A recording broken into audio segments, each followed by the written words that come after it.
The largest economic casualty of the attacks in Brussels has been the British pound, as the chances of a Brexit in June have now increased. Francesca Panelli, Oxford Analytica.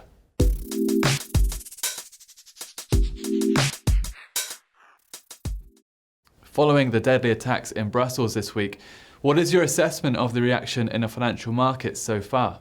Markets have generally been in risk-off mode since the attacks in Brussels on Tuesday, with some increase in safe haven assets demand. Airlines and tour operators stocks have been hit, especially by these events. However, losses have been contained, and the main market drivers have not been the terrorist attacks. Markets stay more focused on other themes, such as the dollar rebound, deflation or inflation risks, global growth, Fed member speeches, and China's exchange rate moves. I'll also add that markets are already in festive mood. They are not much liquid now, so any reaction has remained contained. The recent rally in commodities reversed its course after the attacks in Brussels. There has been a large oil sell-off, now back below $40 per barrel.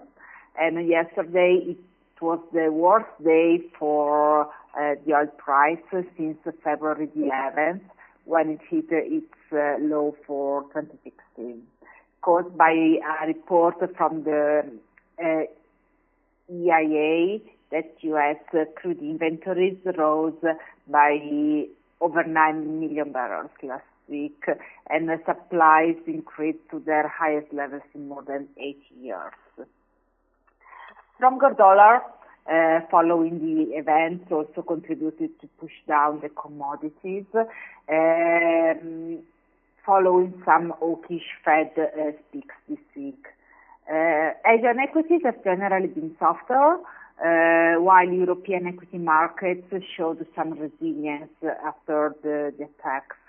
The fall in U.S. equities was more pronounced, though, with the S&P 500 index down 0.6. And finally, to me, the largest casualty of the attacks has been the British pound, which is now down to 1.41 against the dollar, because the attacks have increased the chance of an out vote at the Brexit referendum in June. Traders are now betting that in case of Brexit, the pound could tumble to 1.35 against the dollar, its lowest level since 1985.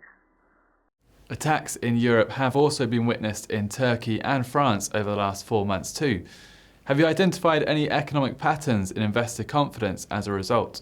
It's generally a short-term reaction, mainly on confidence indicators, both consumer and business surveys, and not on hard data. For instance, we saw almost no impact from the Paris attacks in November on Eurozone Q4 GDP data.